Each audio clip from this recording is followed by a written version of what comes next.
Yeah, I had to run back inside. I almost forgot to powder coat the undercarriage. I should have came out earlier. It's like, I don't know, 5 or 5:30 or something. It's not dark yet, but it's overcast. Still snow and ice everywhere, but it's melting. It's supposed to be really cold overnight tonight and the weekend, as far as I know, but spring's coming. Hang in there. So I just wanted to come out and skate for a little while. Maybe I'll see if I can land a kickflip. Not gonna push it. We'll see how it goes.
Woo.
Yeah, I don't know if y'all caught that, but my tail didn't hit just then. I ghost popped it, but I still brought it up.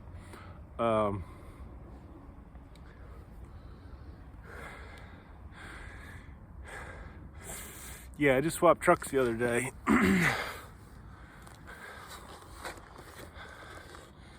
had Indies on here and it felt really squirrely. I thought this was a 14-inch wheelbase, but it's actually a 14 1/4. So I had another board. I had these Thunders on that other board, and the wheelbase was bigger on that one, slightly. So I thought that was a 14-inch with Thunders, and this was a, wait. yeah, I thought this was a 14 with Indies and that was a 14 1/4 with Thunders. So I figured if I swapped them, it'd split the difference. But turns out that one was a 14 with Thunders, and this is a 14 1/4 with Indies, and still with smaller wheelbase axle to axle. So I thought swapping the trucks would split the difference, but it actually made it even more noticeable. So this one with Thunders, this 14 1/4 with Thunders is now even bigger than that 14. Actual 14 with Indies is even shorter than they were on here. But that doesn't really feel squirrely because it's a flatter board with mellower kicks. This is steeper concave, steeper kicks. And also they're both pretty worn and razor-tailed. So if this one wasn't so razor-tailed, maybe my tail would have hit just then. But these are like Frankenstein Thunders. It's a modern 148 hollow hanger, and these are 90s 6-hole cast Thunder plates with Grind King inverted kingpins. So I said this in a few of my other videos, but sometime in the 2000s, Thunder shifted their holes back further, like 1/8 of an inch. So it brings the wheelbase in about 1/4 overall. But going back the other way, this makes it another 1/4 inch bigger than the same board with Indies. So this 14 1/4 with Thunders is about the same axle to axle as my 14.75 with Indies. These being a hollow hanger, it's kind of weird because it's like, it feels like it takes more effort to bring the nose up even though it's lighter. So yeah, changing your trucks can really change the whole feel of your setup.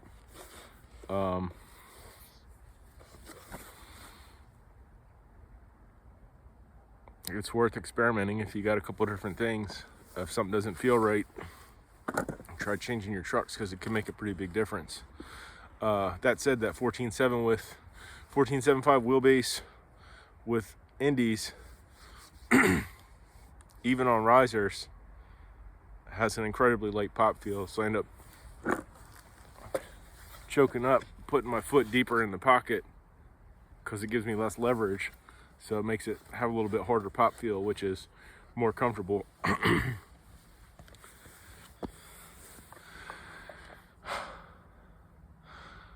But yeah, I like to switch it up. All my setups are different. I'm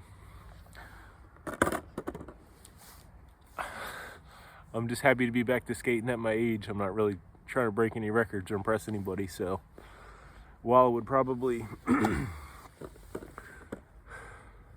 serve me well if progression was my goal to stick to one setup, I'm just having fun and I like the variety of different setups. So yeah, it's fun to switch it up. All my setups are different. I have been liking bigger boards and shape boards, like a 90 to 92 shape, like 9-inch plus.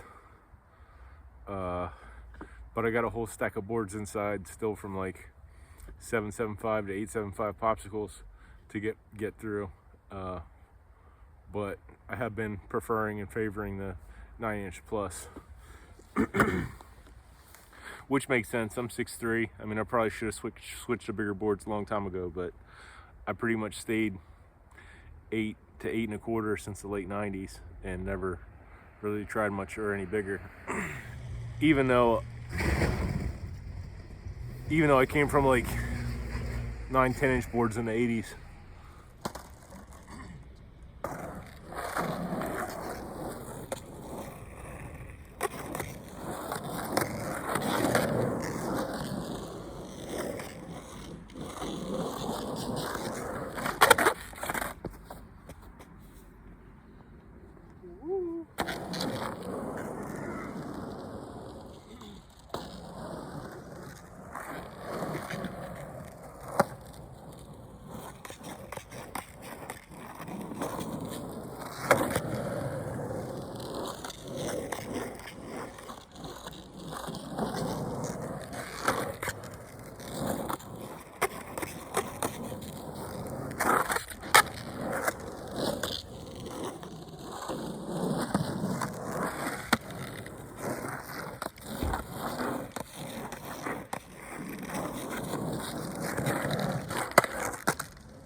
All right, it's getting dark. I'm gonna pack it in. That's about it.